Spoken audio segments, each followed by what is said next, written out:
तो hello student, welcome back to another video. And ये जो वीडियो होने वाला है ये एक बहुत ही मोस्ट डिमांडेबल वीडियो है। एंड मैंने आपको बता दूं कि ये बहुत इंपॉर्टेंट वीडियो है। एंड इसमें मैं आपको बताने वाला हूं कि भैया कल मैंने लाइव किया था तो बहुत सारे स्टूडेंट्स का मेरे पास कमेंट्स आए थे कि भैया हम पेपर में लिखते हैं, सही लिखते हैं, बट हमारा M1 में बैक लग जा रहा है। एंड फिर से मतलब एक बार बैक लगा, फिर दूसरी बार बैक लग गया। तो भैया हमको लिखने का टेक्निक बता दो कि हम अपने M1 के एग्जाम में कैसे लिखें कि हम अच्छे से अच्छा सीजीपीए ला पाए, क्योंकि बहुत से स्टूडेंट्स का M1 की वजह से पूरा सीजीपीए लटक जा रहा है। ठीक है, सो मैं आपको एक यहाँ पे कंप्लीट राइटिंग टेक्निक्स बताने वाला हूँ कि आपको अपने M1 एग्जाम में कैसे लाना है कि आप 8+ तो ले ही आओ एसजीपीए सीजीपीए, क्योंकि बहुत से लोगों का M1 की वजह से पूरा सेमेस्टर का सीजीपीए रुक जाता है, एसजीपीए रुक जाता है। तो देखो ये मैंने ना एक पीडीएफ टाइप बनाया है कि मैं आपको अच्छे से एक्सप्लेन कर पाऊं।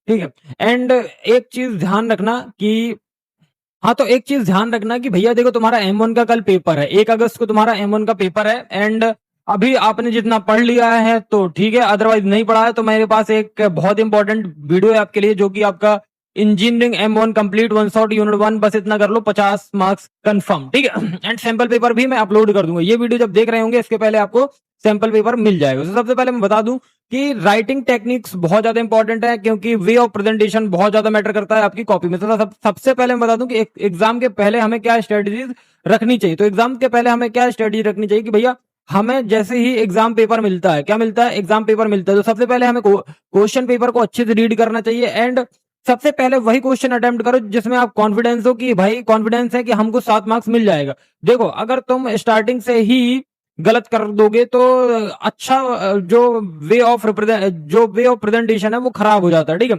एंड जो आपका सामने इंप्रेशन पड़ रहा है टीचर पे वो भी खराब हो जाता है। इसलिए कोशिश करो पहले पूरे पेपर को पढ़ो, जो क्वेश्चन सबसे अच्छे से बनता है सबसे पहले उसको अटेम्प्ट करो, फिर उसके बाद जो फिर और अच्छे से बनता है उसको अटेम्प्ट करो। एंड एक चीज बता दूं, M1 हो या कोई पेपर हो, सीक्वेंस मैटर नहीं करता। ठीक है, टाइम एलोकेशन मार्क्स के हिसाब से करना सीखो। अगर 7 मार्क्स का क्वेश्चन है तो कम से कम 7 मार्क्स का क्वेश्चन है तो देखो मैथमेटिक्स में तो ये मैटर नहीं करता, 7 मार्क्स का हो चाहे 10 मार्क्स का हो। तो टाइम एलोकेशन करो कि हर क्वेश्चन को तुमको 20 से 25 मिनट में करना है। ठीक है, तो ऐसे टाइम एलोकेशन करते हो, और लास्ट के 10 मिनट रिवीजन के लिए बचा कर रखा करो। ठीक है, अब आंसर लिखने का फ्लो क्या होता है मैथमेटिक्स सब्जेक्ट में, चाहे M1 हो, M2 हो, चाहे जो भी दिख रहा हो। तो सबसे पहले देखो गिवन चीजें लिखो, जो जो भी गिवन दिया रहता है सबसे पहले वो लिखो। मैं यहाँ पे सिर्फ M1 की बात कर रहा हूँ या मैथमेटिक्स सब्जेक्ट की बात कर रहा हूँ, M1, M2, M3। ठीक है, तो सबसे पहले देखो यहाँ पे गिवन लिखो, टू फाइंड लिखो, जो भी मतलब उसकी डिमांड है वो लिखो। देन सेकंड नंबर पे जो क्वेश्चन है उस पे मतलब जो सेकंड नंबर पे है वो क्या है, फॉर्मूला लिखो, थ्योरम थ्योरम से स्टेट करो। ठीक है, तो सबसे पहले क्या करो, पहले अपना गिवन लिखो, देन थ्योरम लिख दो अपना, सॉरी पहले गिवन लिख दो देन फॉर्मूला लिख दो। ठीक है, फॉर्मूला लिखने के बाद क्या करना, थर्ड स्टेप क्या है मैं वो भी बता देता हूं आपको। स्टेप बाय स्टेप सॉल्यूशन करो, जितना आप फॉर्मूले के बाद स्टेप बाय स्टेप सॉल्यूशन कर पा रहे हो प्लीज वो करो।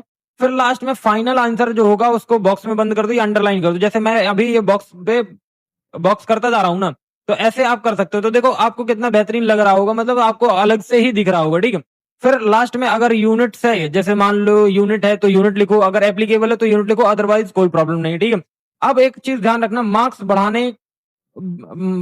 कैसे बढ़ते हैं, तो मैं एक चीज बता दूं कि मार्क्स बढ़ाने वाले प्रेजेंटेशन टिप्स। तो देखो सबसे पहले बता दूं, फॉर्मूला बॉक्स, जो फॉर्मूला बनाओ, फॉर्मूला लिखो उसको बॉक्स में लिखो या अंडरलाइन करो, ताकि जो हमारे एग्जामिनर है उनको इजीली दिख जाए। सपोज अब तुमको ये जो मैंने मतलब जो रेड रेड से दिख रहा होगा ना, तो ये अंडरलाइन किया है तो आपको अंडरलाइन किया मैंने या आपका बॉक्स पे लिखा है तो आपको इजीली दिख रहा होगा एंड इजीली समझ में आ रहा होगा। तो ऐसे ही टीचर्स को हेल्प होती है। ठीक है, सो प्लीज फॉर्मूला को बॉक्स में लिखो, आंसर को अपने बॉक्स में बंद करो, एंड ताकि एग्जामिनर को चीजें अच्छे से दिख सके। ठीक है, डायग्राम हो गया, ग्राफ हो गया, ये कर्व, ये सब जरूर बनाओ जहां पे एप्लीकेबल हो। ठीक है, डायग्राम और ग्राफ बनाओ जहां एप्लीकेबल।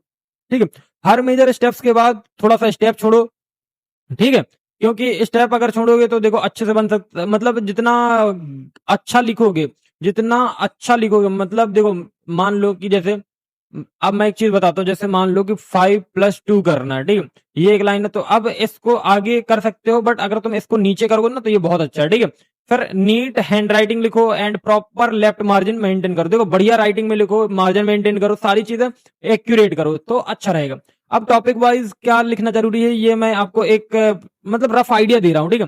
जैसे successive differentiation and partial derivative है तो लेबनीज थ्योरम लिखो, यूलर थ्योरम का स्टेटमेंट पहले लिखो, फिर अप्लाई करो। तो ये मैं तुमको एक रफ आइडिया दे रहा हूँ कि तुमको कैसे लिखना चाहिए, क्या चीज करना चाहिए। फिर आता है कर्वेचर एंड आसिम्टोट्स, तो फॉर्मूला क्लियरली लिखो, उसके बाद की वैल्यू को सब्सटीट्यूट। फिर आता है मैट्रिसेस में रैंक और आइगन वैल्यू, तो रो ऑपरेशन को क्लियरली दिखाओ और हर स्टेप्स को हर स्टेप को क्या करो नंबर करो, जैसे R1 हो गया, R2 हो गया, R3 ऐसे, ठीक है। और इनफाइनाइट सीरीज कन्वर्जेंस टेस्ट का नाम लिखना जरूरी है तो होता है, और कॉचे रूट्स टेस्ट और डी लैम्बर्ट रेशियो टेस्ट जैसे इन सब का नाम लिखना बहुत ज्यादा जरूरी है, ठीक है। अब एक चीज ध्यान रखना, मल्टीपल इंटीग्रल्स, तो लिमिट क्लियरली डिफाइन करना, इंटीग्रेशन का ऑर्डर मेंटेन करना। एक चीज ध्यान रखना, काटा बीटी और गोदा गादी या एकदम हौच पौच मत कर देना पेपर में, बिकॉज जितना अच्छा वे ऑफ रिप्रेजेंटेशन होता है उतना अच्छे मार्क्स मिलते हैं, ठीक है। एक्स्ट्रा मार्क्स बढ़ाने के लिए क्विक टिप्स है, इंपॉर्टेंट थ्योरम और टर्म को या फॉर्मूले को या आंसर को बॉक्स में बंद करो, टाइम बचे तो आंसर को रिवाइज करो एंड सिली कैलकुलेशन को थोड़ा सा पकड़ो। अननेसेसरी लंबे एक्सप्लेनेशन को अवॉइड करो, मतलब इतना ध्यान रखना कि जो अननेसेसरी वो चीजें होती हैं, जैसे इररिलेवेंट चीज, जो आंसर के बाहर की चीजें जो आप अपने मन से लिखते हो, मन वाली चीजें मत लिखो। जो क्वेश्चन की डिमांड है, suppose rank of matrix find करना है तो rank of matrix he find करो, ना कि कोई और चीज करो, ठीक है। फाइनल आंसर हमेशा क्लियरली हाईलाइट करो, बॉक्स या डबल अंडरलाइन करो, ठीक है। अब बहुत सारे स्टूडेंट्स होते हैं जो कॉमन मिस्टेक्स करते हैं एग्जाम में, दैट्स वाई उनकी बैक आ जाती है, ठीक है। फॉर्मूला जो होता है बिना स्टेटमेंट के अप्लाई कर देते हैं, डायग्राम स्किप कर देते हैं, फाइनल आंसर को हाईलाइट नहीं करते हैं तो दिखता नहीं है, एंड हौच पौच कर देते हैं, गंदगी कर देते हैं, काटा बीटी कर देते हैं। और आंसर सपोज मान लो कि जैसे मेरा आंसर आ गया, मैंने ऐसे लिख दिया ऐसा, तो भाई अच्छा थोड़ी ना दिखा, एंड मैंने अगर ऐसा लिखा आंसर एंड इसको मैंने ऐसे बॉक्स कर दिया एंड सारी चीज कर दी तो अच्छे दिखा। और जो कन्वर्जेंस टेस्ट होता है उनका नाम लिखना बहुत ज्यादा जरूरी होता है, नंबर मिलते हैं, स्टेप्स मार्क्स कट जाते हैं आपके, ध्यान रखना। विजुअल प्रूफ के मार्क्स मिस हो जाते हैं, ठीक है। एग्जामिनर को ढूंढना पड़ता है और सर का टाइम वेस्ट होता है, एंड सबसे बड़ी चीज आपका इंप्रेशन खराब होता है, सीरीज क्वेश्चन में डायरेक्ट मार्क्स कट होते हैं, ध्यान रखना। तो सारी चीजें लिखो एंड सारी चीजें डिफाइन करो। और एक चीज ध्यान रखना कि भैया जो क्वेश्चन तुमसे पहले बन रहा है उसको पहले करो, जो लास्ट में बन रहा है मतलब जो पहले बन रहा है उसको करो, देन फिर उसके बाद जो बन रहा है वो करो, देन फिर एक चीज ध्यान रखना कि 5 क्वेश्चन पूछे जाते हैं, तो ए बी करके पार्ट रहते हैं आपके, एंड आपको कितने क्वेश्चन करने रहते हैं, 10 क्वेश्चन, मतलब 8 में से 5 क्वेश्चन करने रहते हैं, ठीक है। तो ए बी करके कितने हो जाते हैं, 10 हो जाते हैं। तो प्लीज कोशिश करो कि 10 के 10 क्वेश्चन अटेम्प्ट करो। इससे क्या होता है कि आपको, अगर आपका way of presentation and impression सामने वाले टीचर पे अच्छा हो गया, तो एक चीज ध्यान रखिएगा कि आपको लास्ट में नंबर मिल जाते हैं, ठीक है। तो आई होप तुमको ये वीडियो समझ में आ गया होगा। तो मिलते हैं नेक्स्ट वीडियो में, तो वन शॉट वीडियो देख लेना एंड सैंपल पेपर देख लेना। तो thank you for watching and thank you for subscribe our channel. So thank you.